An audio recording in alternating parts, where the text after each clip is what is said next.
I like the dog. It's friendly. Hello and welcome back to my channel Box Office Poison. If you're new here, my name is Moxie McMurder and I hope you're enjoying this spooky season, my favourite time of the year. Before we get into the video, I want to give a quick shout out to Sydney over at Cinema Cities. I love her channel, you should go check it out. If you enjoy my videos, I guarantee you'll like hers. I also want to give a shout out to Veronica. Both of these fabulous people bought me a coffee to help support my channel, and I really appreciate it. If you would like to help support my channel, you can buy me a coffee too, and I'll give you a shout out in my next video as a thank you. I'll leave a link to my coffee account in the description box below. This is actually a much shorter version of the video I was planning, but I've been quite unwell, so this is what you get. So, with that out of the way, let's talk about that time Cher played a witch. The Witches of Eastwick started life as a novel by John Updike, published in 1984, and then made into a film in 1987, directed by George Miller. Yes, George Miller, the guy who made Mad Max, Fury Road, and Babe. I mean, he made other Mad Max films as well, obviously, but my point is that his filmography is so weird to look at. The story concerns three women who meet a mysterious stranger who brings them together in a way they never expected.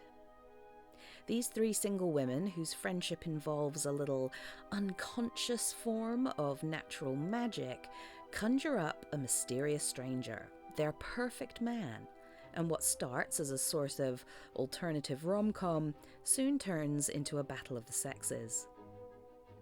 The cast is excellent.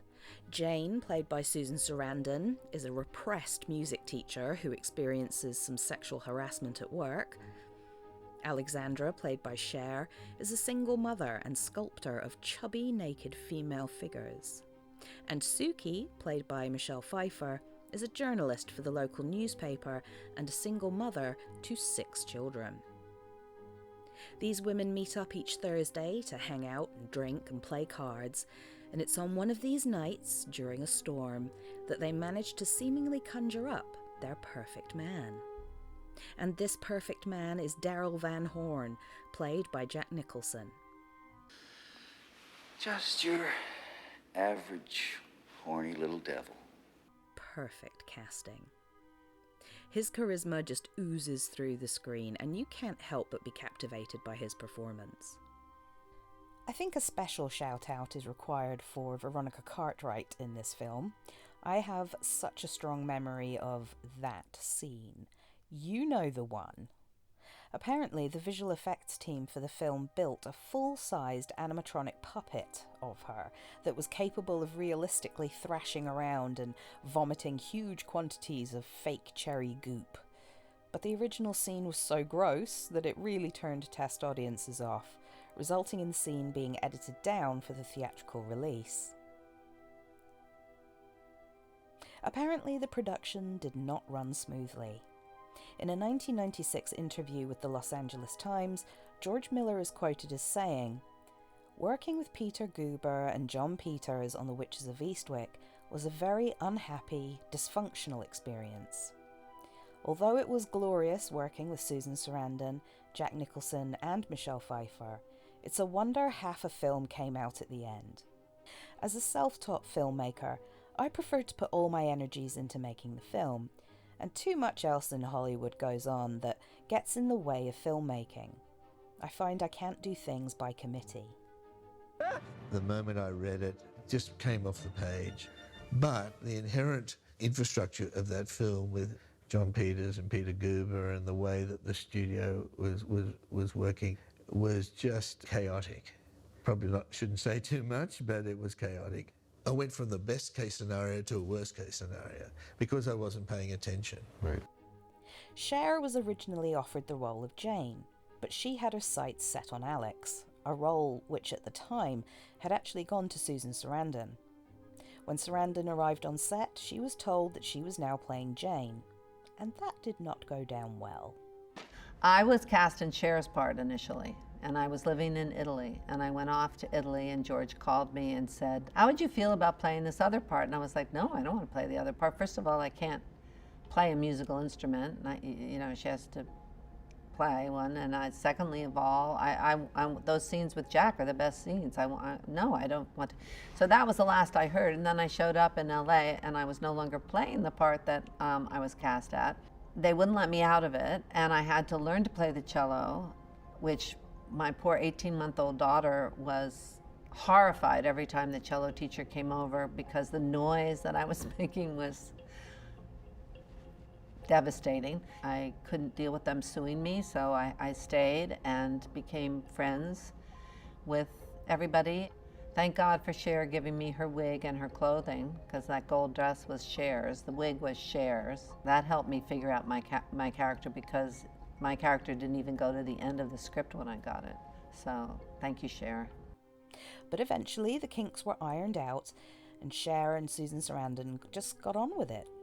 They had come to me months before and said that would I be interested in looking at the script. So I looked at it, and George was very strange. He didn't even want Jack in the beginning. He wanted Bill Murray, and he wasn't interested in having stars, or his concept of stars in his movie. And so he really wanted me to play the Jane part, and I just said, I don't think I could do a good job on it.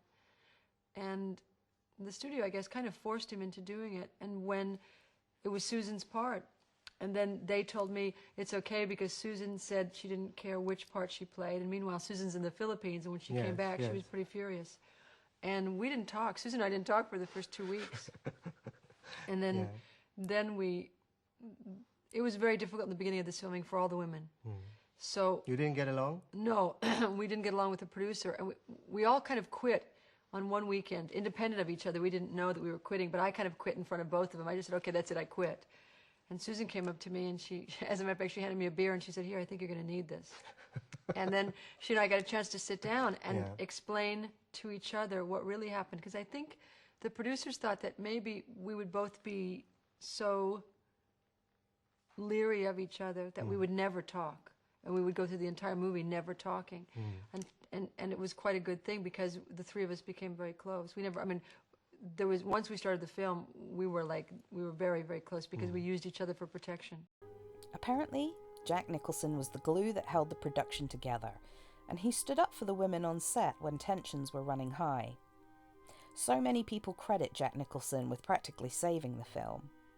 With his box office power, he was able to back up George Miller when producers interfered too much. Yeah. As I said before, he was one of the great privileges of my life. There's something about that guy, incredibly loyal. And twice I was totally happy to quit the movie. It was just crazy. And he was the one who kept me in there. He said, all you got to do is look at the work, look at the dailies. We're doing great work. Hang in there. And he became my sort of guardian angel and negotiated me through all of this. But I left that film feeling I've lost all my curiosity for filmmaking. Now, would it blow your mind if I was to tell you that The Witches of Eastwick is the first film since Macbeth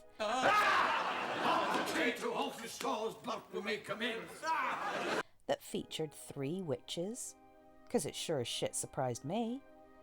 It hit me while I was putting this video together, and I was just so surprised. The mother, maiden and crone are so baked into the tradition of witches, and that's probably down to Shakespeare and his weird sisters in Macbeth. If you know of any films about 3 witches that came out before The Witches of Eastwick, please let me know in the comments. I keep telling myself there must be another film between the two, but I couldn't find it. In the book, these women are witches. There's no ambiguity about that. Whereas at the beginning of the film, their abilities are more subtly hinted at. God, he's gonna go on forever. I was praying for something to happen. I was thinking the exact same thing. You were? I was thinking he was all wet, and wouldn't it be nice if we could just get out of here? Were you really? Yes. Alex, for example, is seen as being very intuitive, and the character of Suki being very fertile, when we see her at work, the window by her desk is overgrown with plants. And it's little touches like that that make me love this film. The Witches of Eastwick is a perfect film for this time of year. It's a little spooky, it's a little sexy, and it's fun. If you haven't seen it, I definitely recommend you check it out. And if you have seen it, this is your reminder that this film exists, and you should revisit it this Halloween. Thanks for watching. I really hope you liked this video. It was supposed to be a much longer one, but I've been sick as a dog recently, and like I said, this is what you get, I'm afraid. But if you did enjoy it, why not do me a solid and like and subscribe? As I said in the beginning of the video, if you'd like to help support my channel further, you can buy me a coffee, and I will greatly appreciate it. I'll leave a link to my account in the description box below.